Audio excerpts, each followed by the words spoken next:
Bonjour à chacun et à chacune d'entre vous. Soyez les bienvenus ici au CEP. Aujourd'hui, on fait une petite pause. D'habitude, on fait des prédications sur Josué, et puis là, on fait une courte pause. C'est un sujet thématique qu'on va aborder ce matin. Et voilà, en me posant la question, qu'est-ce qu'on allait pouvoir aborder, qu'est-ce qui allait pouvoir contribuer à nourrir l'Église du Seigneur. J'ai eu cette pensée du passage que l'on trouve dans Acte 3. En fait, ces 2 dernières semaines, j'ai participé à un camp d'évangélisation à Istres, à Salon, sur le sujet du paranormal. Et on a eu aussi une semaine de formation vraiment bénie au service d'une église en Irlande du Nord, à 30 minutes au-dessus de Belfast. Et ça a été un contraste assez fort entre ces deux contextes. Pourquoi ? Parce que d'un côté, en France, à travers le sujet qu'on abordait, on a rencontré des passeurs d'âmes, des médiums, des voyants, des guérisseurs sur le marché, des foi divers et variés. Et puis de l'autre, on avait une tradition chrétienne forte. On a carrément pu aller prêcher dans les écoles publiques, prier, parler aux enfants de Christ, distribuer des évangiles vraiment facilement et de manière aussi encourageante.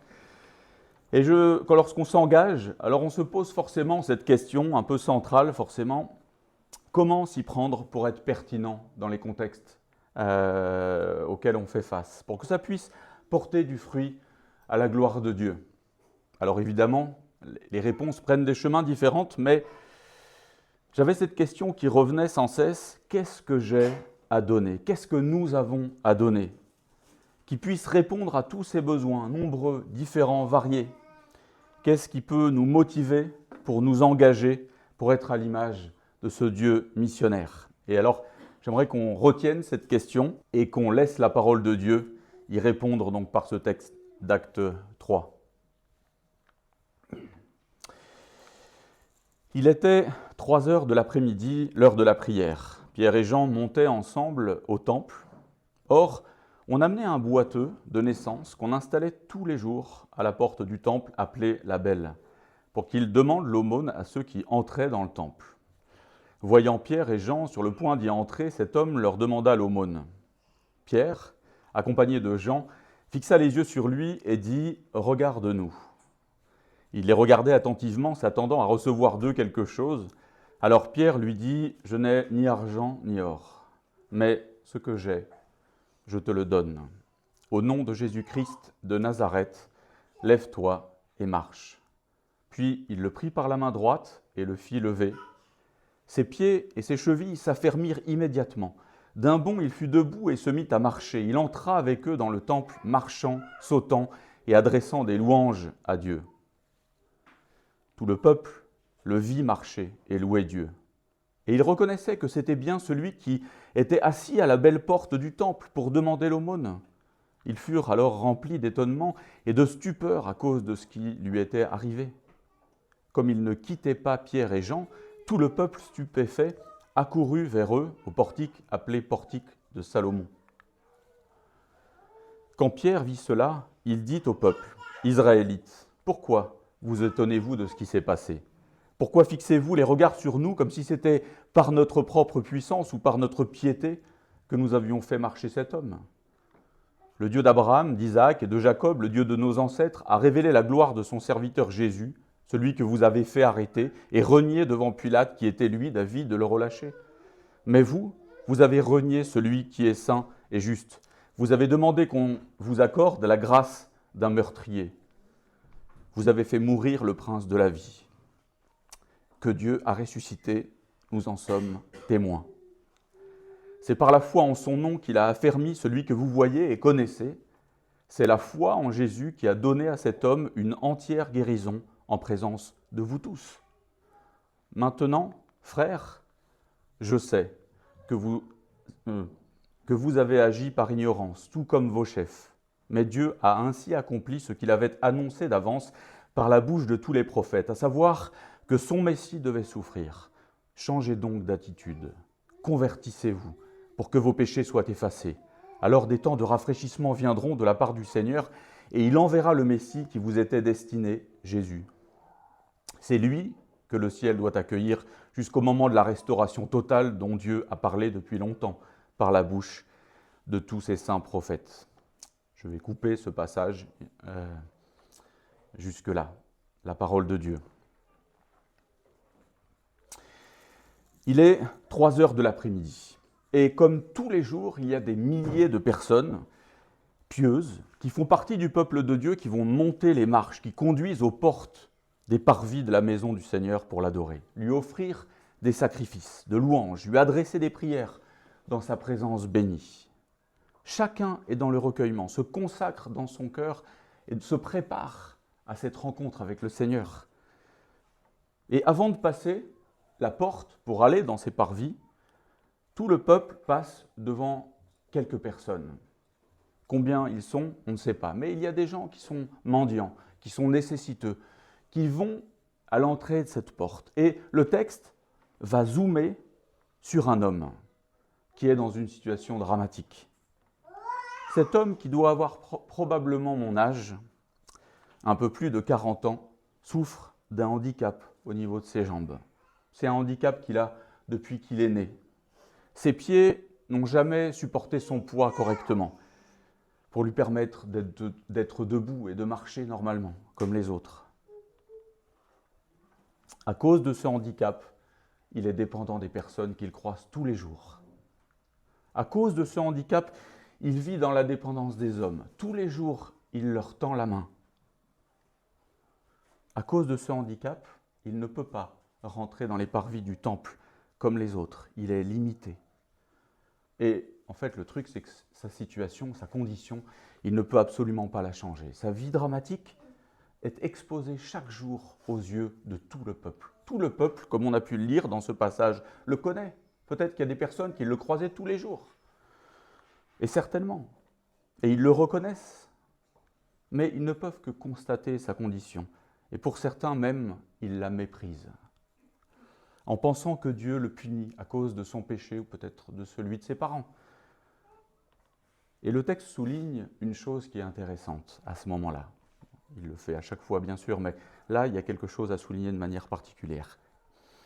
Tous les jours que Dieu fait, cet homme se trouve sur le seuil d'une porte qui s'appelle la Belle Porte.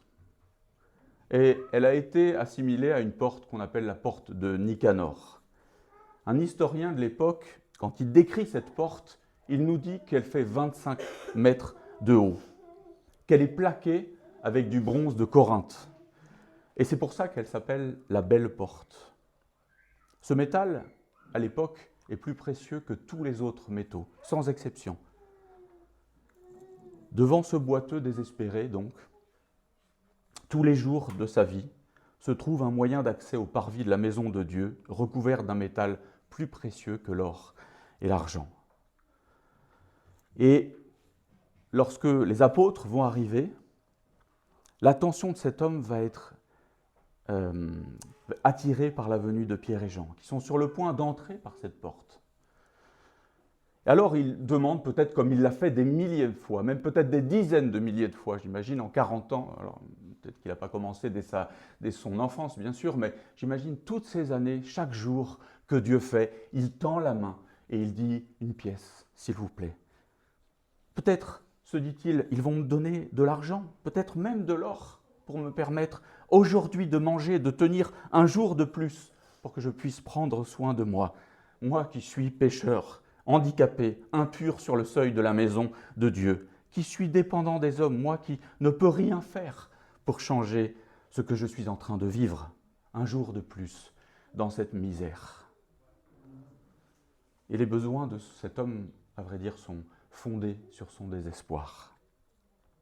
Il est résigné dans sa situation dramatique parce qu'il n'a plus d'espérance, il n'en a aucune.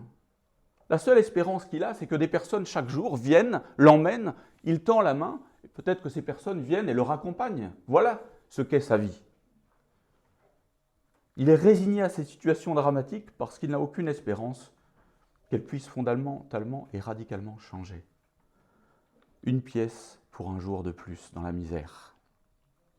Mais Dieu était sur le point de lui donner bien plus que ce qu'il n'aurait jamais pu espérer. et révéler par lui quelque chose à tout le peuple aussi qui passait. Cet homme de 40 ans, que certains méprisaient, n'était finalement qu'une sorte de reflet, d'un miroir pour le peuple, dans lequel ils pouvaient constater leur propre état, tous, ainsi que leurs plus grands besoins.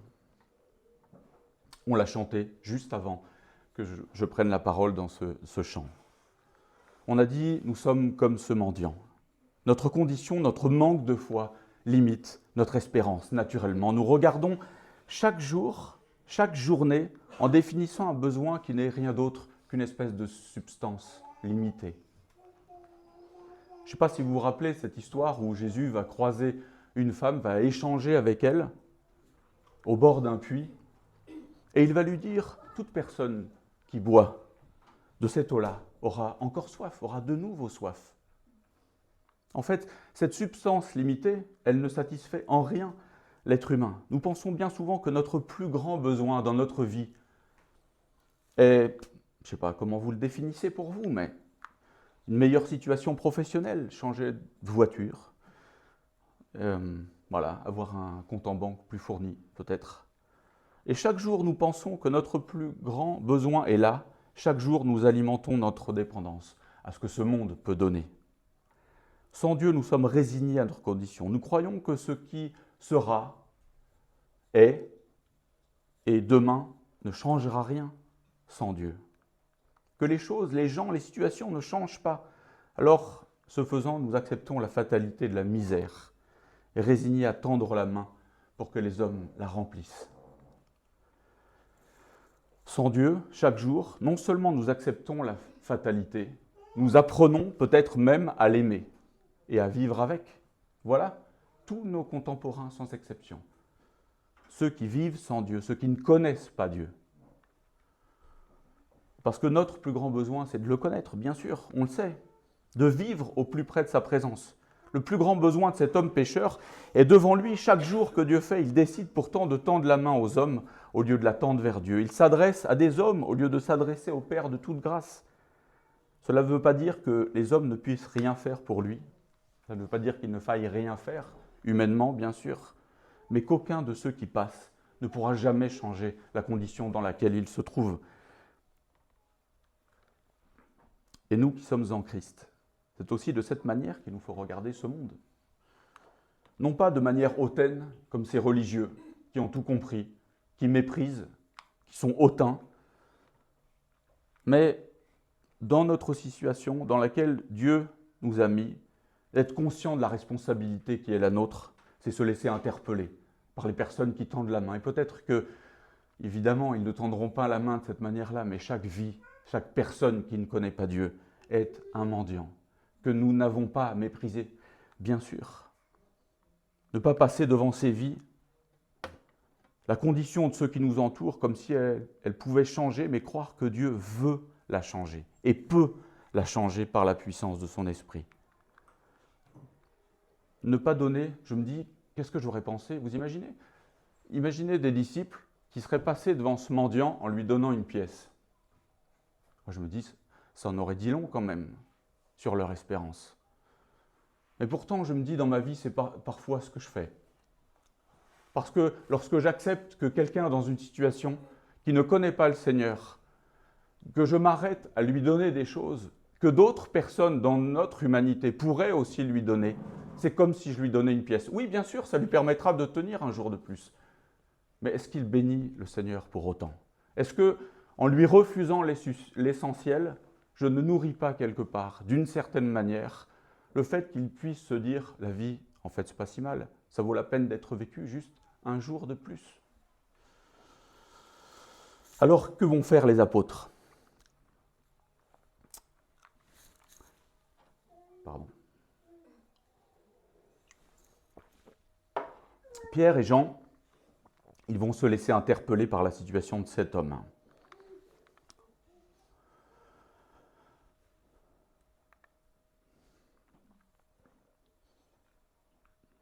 Et ils lui disent, regarde-nous.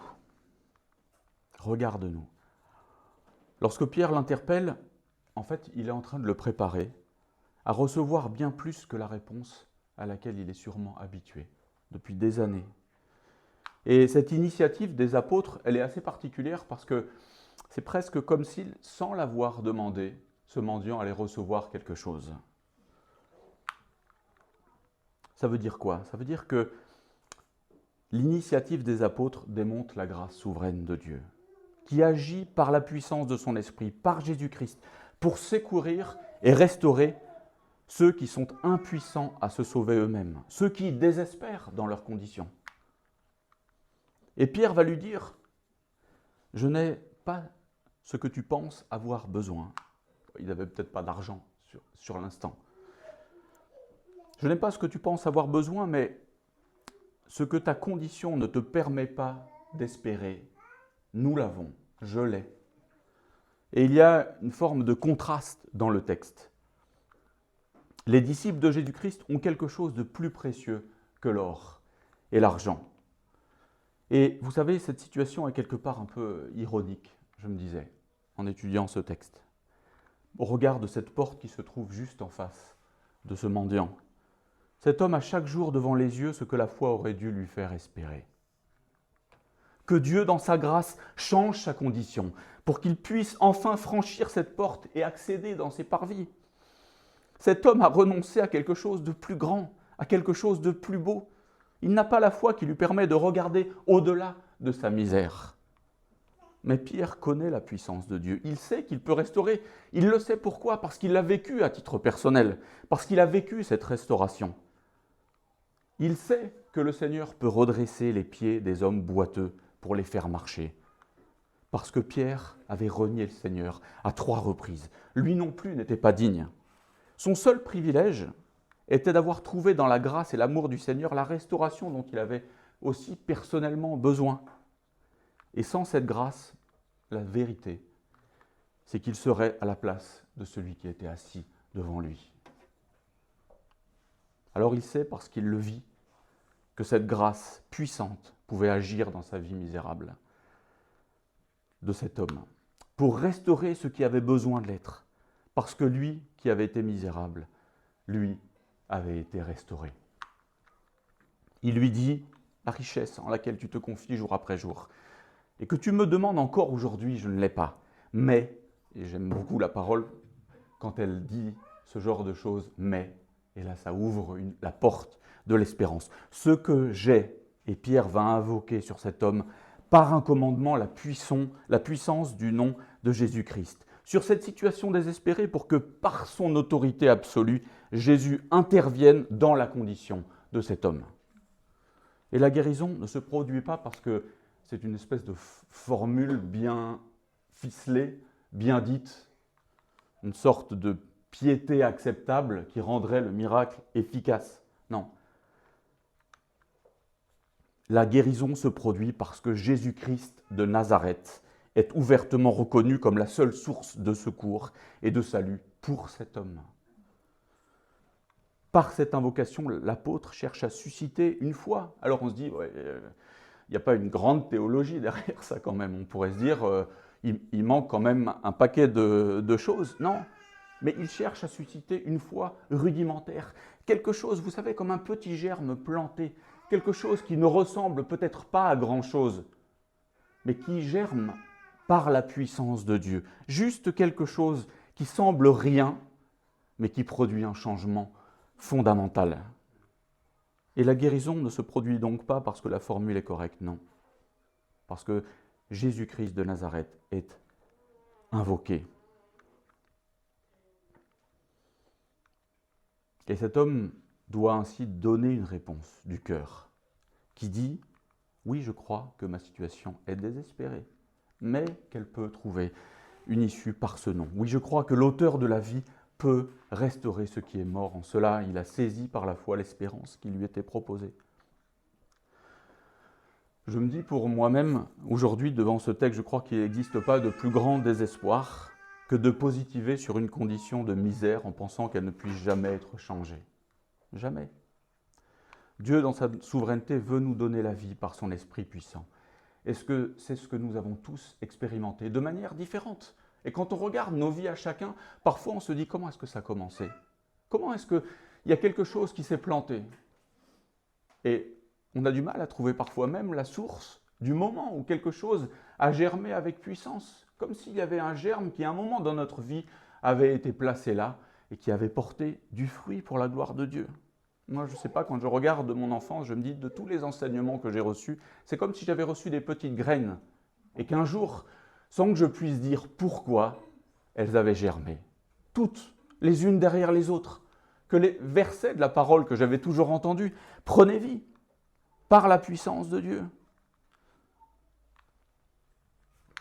Et nous savons comme Pierre que nous étions par nature des mendiants désespérés, c'est ce que nous avons fait comme démarche, comme ces disciples envoyés pour témoigner auprès du peuple de Dieu, que nous ne sommes pas riches de ce en quoi le monde se confie peut-être, que nous sommes faibles. C'est vrai que quand je regardais les équipes qui étaient à Istres ou en Irlande, je me disais, c'est quoi? C'est 5 pains et 2 poissons, on le touche du doigt à ce moment-là. On se dit, franchement, ça, à l'échelle du monde, je me dis, il faudrait une armée, il faudrait des personnes qui soient éloquents, qui puissent parler, machin, etc. Enfin, non, en fait, quand je regarde à ce qu'on était, à ce qu'on vivait, je me disais, mais il faudrait plus, il faudrait mieux, il faudrait plus grand, il faudrait le meilleur flyer.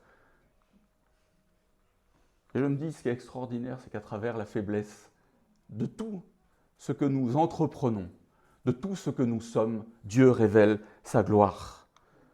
Et c'est une vérité qui concerne toutes les personnes, partout, dans le monde entier.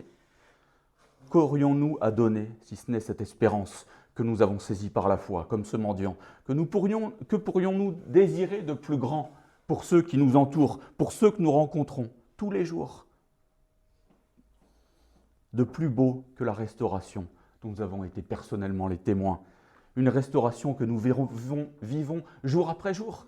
Parce que ce n'est pas une restauration qui monte et puis après c'est terminé. Non, c'est jour après jour que nous vivons cette restauration. Si nous donnons autre chose aux personnes que cette espérance, sans que cela nous donne de transmettre ce qui est plus précieux pour nous, nous faisons qu'assister les personnes pour tenir un jour de plus.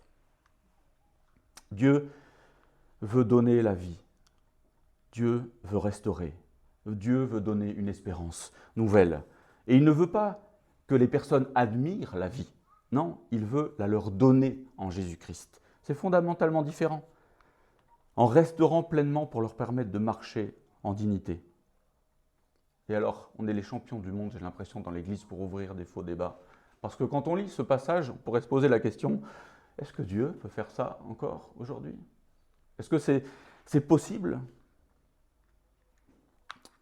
Le sujet n'est pas là, premièrement. C'est une bonne question, mais ce miracle n'appelle pas, premièrement, cette question. Il dit, si tu crois, si tu es disciple de Christ, envoyé par lui dans ce monde, tu peux orienter chaque jour que Dieu fait les regards des nécessiteux avec confiance vers le Seigneur Christ, Jésus-Christ ressuscité, et prier avec assurance pour eux, en invoquant son nom dans leur vie, pour que Dieu agisse et fasse des miracles encore, comme il a fait des miracles dans chacune de nos vies, et comme il continue aussi à le faire. Et c'est ça qui nous encourage. Invoquer son nom, invoquer la puissance du nom de Jésus-Christ, c'est premièrement désirer par la prière, par l'intercession, pour les personnes que nous rencontrons, que Dieu intervienne dans les vies, dans des situations qui nous paraissent humainement désespérées. Et franchement, de toutes les personnes que nous côtoyons, il y a un paquet de personnes qui rentrent dans cette case-là, pour ne pas dire la totalité. Dieu, il faut invoquer le nom de Christ sur ces vies que nous rencontrons chaque jour. Et avoir ce désir, premièrement aussi, que Dieu intervienne.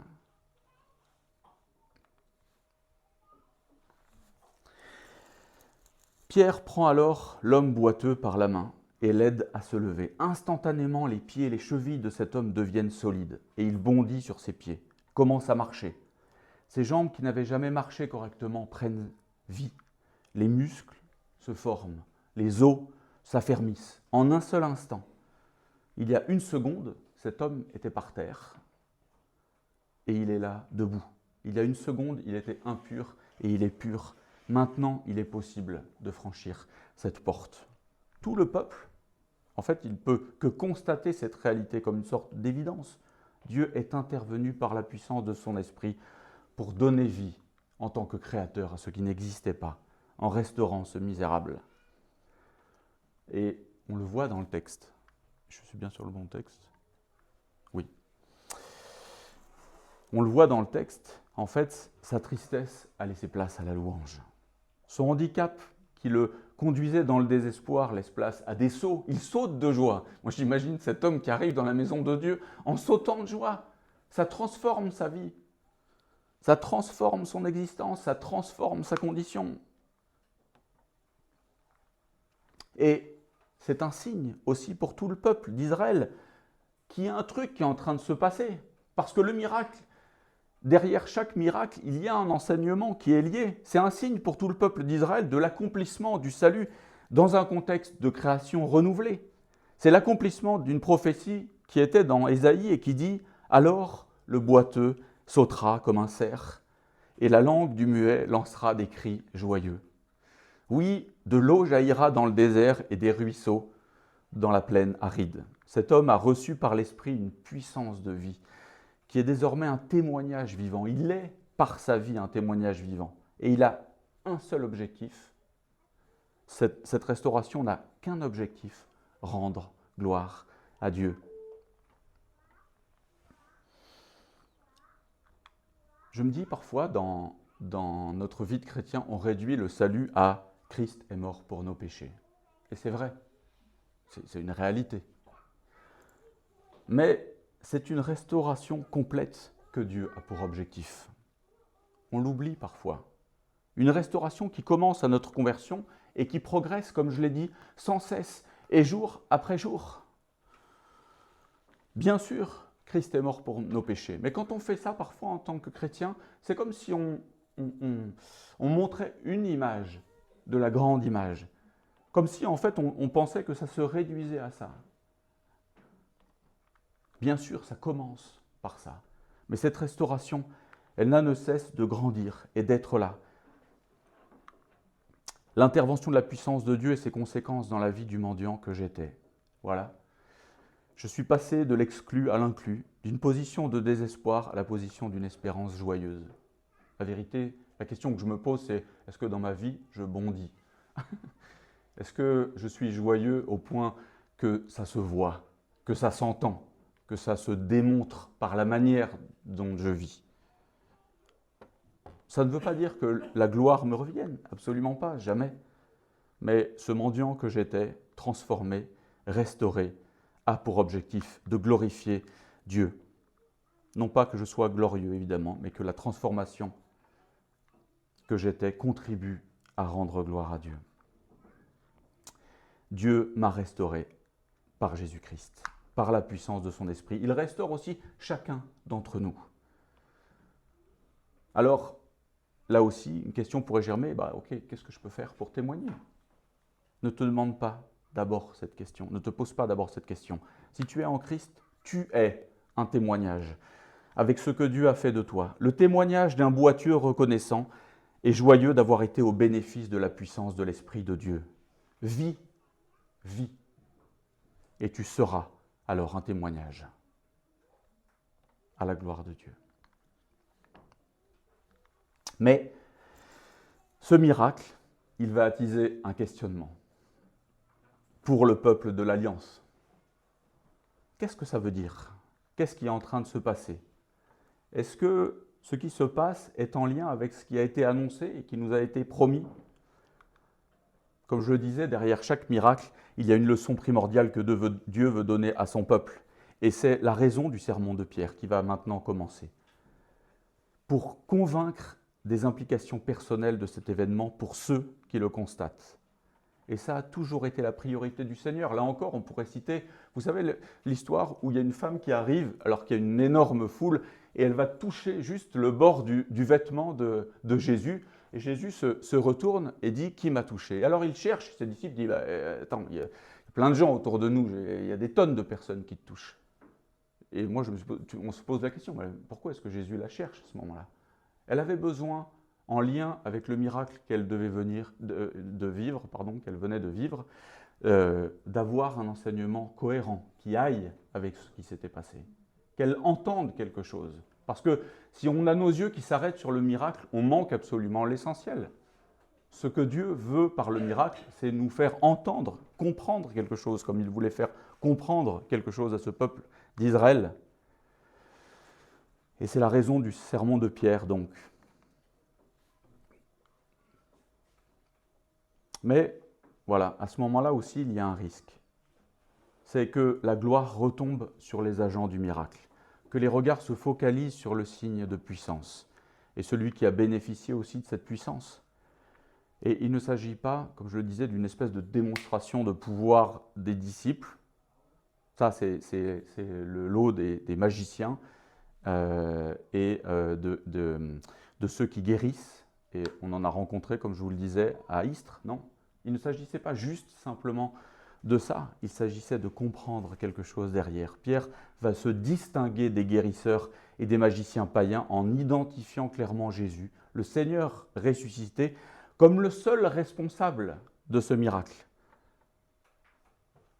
Alors Pierre va interroger leur surprise et leur étonnement. Il le questionne,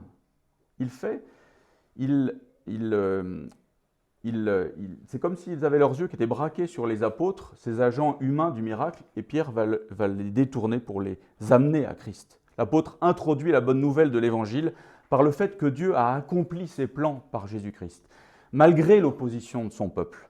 Ils n'ont pas à être étonnés. Pierre ne proclame pas une nouvelle religion, mais l'accomplissement des intentions ultimes de Dieu pour Israël et pour les nations, selon les promesses faites à Abraham. Leur question sur ce qui est en train de se passer trouve la réponse dans l'accomplissement que Dieu est en train a opéré par Jésus-Christ et continue à opérer. C'est lui que Dieu a destiné pour accomplir ce que les prophètes ont annoncé.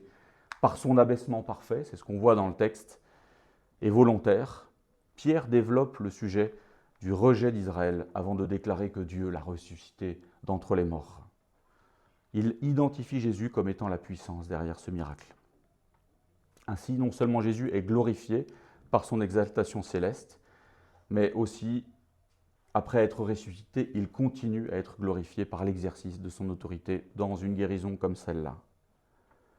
Ce que l'apôtre dévoile, c'est que ce n'est pas le miracle qui doit retenir l'attention des cœurs, mais le nom de Jésus-Christ que Dieu a déclaré comme Messie et Sauveur.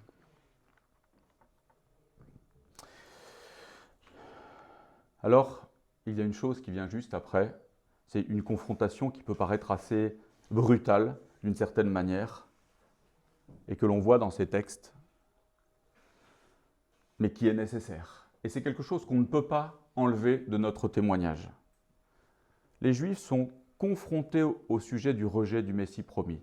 Il est le saint, il est le juste, il est celui qu'ils attendent en montant ces marches jour après jour. Tout le peuple est dans cette attitude-là. Et en refusant d'accepter Jésus comme le roi sauveur, fourni par Dieu, les Juifs ont demandé qu'un meurtrier soit relâché à sa place. Vous imaginez, vous ouvrez les yeux sur une réalité et vous vous sentez concerné à titre personnel. Forcément, c'est hyper impactant la manière dont il aborde les choses. Il les confronte par cette accusation avec des termes hyper saisissants. Je ne sais pas si vous avez fait attention à la lecture de ces textes. Pierre les accuse d'avoir tué l'auteur de la vie. Mais ils ont refusé de reconnaître cet auteur de la vie. Et devant ce signe, ils n'ont pas le choix. Ils sont contraints à cette acceptation. Eux qui se prennent parfois pour des hommes pieux, d'avoir mis à mort celui qui était envoyé pour leur apporter la vie, celui qui était annoncé. Mais Pierre rajoute une chose, il est Dieu, l'a ressuscité des morts.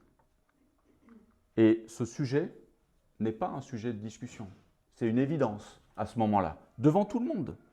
C'est une évidence. Les desseins salvateurs de Dieu n'ont pas été contrecarrés par la rébellion d'Israël, mais ont été pleinement établis. C'est un fait, c'est historique. À ce moment-là, devant quelqu'un ils peuvent constater régulièrement qu'il est handicapé et que tout le peuple passe devant lui jour après jour et que peut-être des gens connaissaient très bien, D'un coup, il y a une personne qui change de condition. C'est une évidence. Ce gars-là est une évidence qu'il y a un témoignage d'une puissance particulière qui est arrivée. Et il faut répondre. Qu'est-ce que ça veut dire ? Pierre proclame l'évangile et fait le lien entre ce qu'il proclame et la guérison qui vient d'avoir lieu. Regardez, comprenez et croyez en Jésus-Christ. Ce nom est au centre de ce qui vient de se passer. Et je crois que, juste, je termine là-dessus et après j'aborderai mon dernier point, on ne se rend pas bien compte de ce que ça avait de provoquant, de dire cela à ce moment-là, d'invoquer le nom du Seigneur. Parce qu'invoquer le nom du Seigneur était une marque distinctive d'Israël dans le monde antique. Alors dire que Jésus était celui qu'il fallait invoquer par la foi pour le salut, c'était clairement proclamé qu'il pouvait revendiquer d'être égal de Dieu à des Juifs pieux et monothéistes. Et nous qui sommes en Christ aussi, invoquons ce nom par lequel nous avons été restaurés, par lequel nos cœurs sont passés de la mort à la vie, par lequel nous avons la vie. Et je vais accélérer un petit peu. C'est une nouvelle partie du sermon de Pierre alors qui va s'ouvrir. Et il va y avoir 3 points sur lesquels je vais terminer avant de conclure. Il vient de lancer des accusations puissantes qui ont pour objectif la repentance nécessaire. Mais il reconnaît qu'eux et leurs chefs ont agi par ignorance. Dans un aveuglement, il enchaîne direct par un appel à la repentance afin que leurs péchés soient effacés. Ils ignoraient la gravité de ce qu'ils étaient en train de faire. Mais même pour ceux qui ont participé à la mort du Messie, la purification est désormais disponible. Ces auditeurs, qui sont des hommes pieux, sont responsables de la mort de Jésus, mais leur responsabilité est aussi celle de toute l'humanité, sans exception, de tous les pécheurs. C'est le péché qui a amené Jésus à la croix, notre péché, mon péché. Et il fallait que ces choses s'accomplissent. Mais l'apôtre va mettre en avant le fait que si leur comportement est condamnable, répréhensible, il est aussi lié à leur manque de connaissance. Et Pierre va avancer 3 encouragements positifs à la repentance, et je vais terminer par là. Ces encouragements positifs pour celui qui se repent et se tourne vers Dieu sont afin que vos péchés soient effacés. Ceux qui ont rejeté le Messie ne pouvaient désormais expérimenter le pardon de Dieu que s'ils s'approchaient de lui dans la repentance au nom de Jésus-Christ, le reconnaissant comme le Messie. La bonne nouvelle, c'est que la conséquence de celui qui se repent en se tournant vers Dieu expérimente cette grâce. Ces péchés, le terme employé, sont effacés. Il ôte les péchés de celui qui se tourne vers lui en l'implorant. La deuxième conséquence, c'est afin que des temps de rafraîchissement viennent de la part du Seigneur. Comme on l'a dit, dès maintenant, ceux qui se tournent vers Dieu par Jésus-Christ pour le pardon peuvent jouir par avance des bénédictions associées à ce qui est à venir, de la restauration qui est promise et qui sera pleinement accomplie à la fin des temps. Celui qui vit désormais par l'Esprit vit aussi des temps de restauration, de vitalité, de vigueur. Là encore, c'est cela dont nous parle ce miracle. Cet homme qui avait des membres qui n'avaient jamais connu la vie et qui ont repris vie par la puissance de l'Esprit sont des membres maintenant qui sont forts par cette intervention divine. Et donc ce rafraîchissement, c'est par l'Esprit d'être systématiquement, comme je l'ai dit, renouvelé de jour en jour. La troisième chose que dit Pierre, c'est que le retrait actuel de la scène terrestre de Jésus est une étape importante dans le plan divin. Son retrait continuera jusqu'à un temps de restauration de toutes choses. La fin sera comme le début. Dieu, par le Christ, restaurera son monde déchu à la pureté et à l'intégration et l'intégrité de sa création finale. C'est une réalité que nous attendons, qui porte notre action, qui nourrit notre espérance. Il y a une chose que Phil nous a partagée pendant une formation en Irlande et qui m'a profondément marqué. Il m'a dit, la mission, ça n'est pas d'aimer les autres. La mission, ça n'est pas d'être entre nous. La mission, ça n'est pas de cultiver l'entre-soi. La mission, c'est d'être à l'image d'Abraham, qui avait les regards fixés sur la cité céleste, sur la restauration de toutes choses, d'être tellement joyeux de ce à quoi nous sommes associés que nous regardons alors notre réalité avec un œil nouveau, restaurée de jour en jour jusqu'à une restauration finale. Et lorsque vous avez les yeux braqués sur cette réalité-là, alors votre vie change, alors votre mission change, alors ce que vous apportez au monde, vous apercevez que ça ne vient pas de vous, mais c'est quelque chose qui a été insufflé par l'Esprit de Dieu pour que par cet Esprit, alors, nous puissions apporter dans notre faiblesse quelque chose qui puisse lui rendre gloire jour après jour. Alors quand je regarde les missions d'Istres, de Salon, d'Irlande du Nord et toutes les autres missions, sans exception, je me dis quelle est grande cette réalité que nous pouvons apporter dans ce monde. Quelle est merveilleuse cette réalité que nous pouvons porter quotidiennement. Ce miracle doit nous conduire pour regarder plus haut vers une restauration complète. C'est vrai, ce n'est pas encore une réalité. Si vous constatez de la misère dans votre vie, vous avez raison.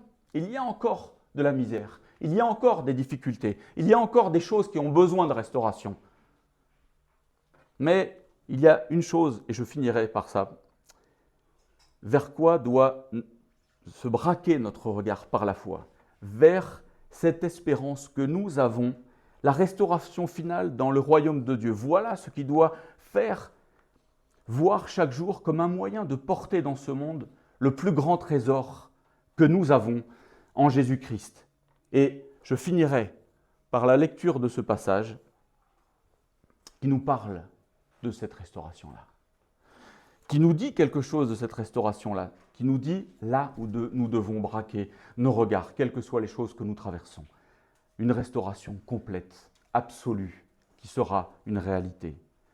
Lorsque Jean l'a décrit, il dit « Je vis un nouveau ciel et une nouvelle terre, car le premier ciel et la première terre avaient disparu, et la mer n'existait plus. Je vis descendre du ciel d'auprès de Dieu la ville sainte, la nouvelle Jérusalem, préparée comme une mariée, qui s'est faite belle pour son époux. J'entendis une voix forte venant du ciel qui disait « Voici le tabernacle de Dieu parmi les hommes. Il habitera avec eux. Ils seront son peuple, et Dieu lui-même sera avec eux. Il sera leur Dieu.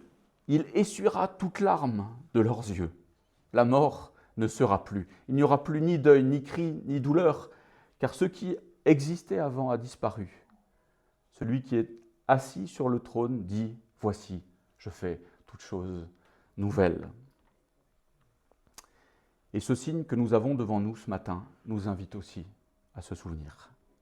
Lorsque le Seigneur l'a partagé avec ses disciples, il a dit une chose, il a dit « Faites ceci jusqu'à ce que je revienne. » Cette nourriture qui nous fait grandir spirituellement nous entraîne à chaque fois à connaître mieux Christ, à connaître ce qu'il a fait pour nous.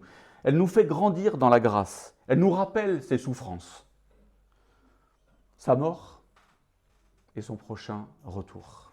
Et c'est à ça que nous sommes appelés en prenant ce signe.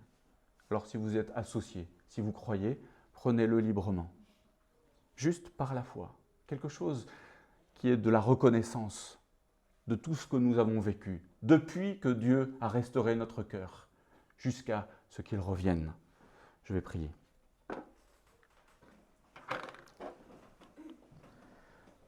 Seigneur, nous sommes encore une fois bouleversés par ta parole parce qu'elle nous dit des choses extraordinaires qui nous concernent. On voudrait que ça puisse transformer nos vies vraiment en profondeur. Seigneur, nous sommes reconnaissants parce que lorsque nous regardons derrière nous, peut-être aussi comme les disciples pouvaient le faire de temps en temps, Seigneur, nous voyons que tu as restauré nos cœurs, que tu as fait des miracles dans nos vies, que sans cesse tu nous entraînes à regarder vers toi, vers cette cité céleste que tu nous promets, où il n'y aura plus de deuil, plus de maladie, plus de mendiants. Seigneur, donne-nous aussi de prendre conscience que ce temps de grâce est un temps de responsabilité aussi, que cette responsabilité, c'est de parler de toi, de vivre comme toi tu as vécu, Seigneur, pour que ton nom soit glorifié, pour que Jésus de Nazareth puisse être glorifié dans ce monde, pour qu'à travers la manière dont nous portons aussi ton nom dans nos vies, Seigneur, dans notre faiblesse, tu fasses de nous des ouvriers qui portons humblement et fidèlement ton nom, Seigneur, dans ce monde qui te rejette. Je te prie, Seigneur, par ta grâce, de te révéler en nous, de faire que nous puissions vivre aussi cette restauration. Tu connais tous les sujets de nos vies, sans exception, qui ont besoin d'être restaurés, Seigneur, nous te les confions. Parce que la vérité, c'est que de la même manière que nous sommes incapables de changer notre condition, nous sommes parfois aussi incapables de changer ce qui a besoin de l'être. Seigneur, viens par ta puissance et la puissance de ton esprit pour restaurer ce qui a besoin de l'être, pour que, en toute chose et sans conteste, ta gloire puisse être révélée à travers chacune de nos vies, que ton peuple, où qu'il soit sur cette terre, Seigneur, puisse révéler ta gloire. Oui, Seigneur, c'est ce qu'on voudrait te demander, être reconnaissant aussi de ces signes, que tu aies accepté, Seigneur, de prendre ce chemin de souffrance, Seigneur, que tu aies accepté de venir sur cette terre pour ôter les péchés de ceux qui t'ont rejeté, Seigneur, de ceux qui te rejetaient. Je te prie, Seigneur, par ta grâce, de faire que nos yeux puissent regarder au bon endroit, de nourrir notre espérance aussi qu'un jour tu reviendras et qu'un jour toute chose sera restaurée, que tu puisses faire que nos cœurs soient reconnaissants, que tu puisses nous faire vivre aussi cette unité aussi dans l'Église et que chaque jour nous puissions plier les genoux devant toi, Seigneur. Nous t'aimons parce que toi, tu nous as aimés le premier. Merci, Seigneur. Amen.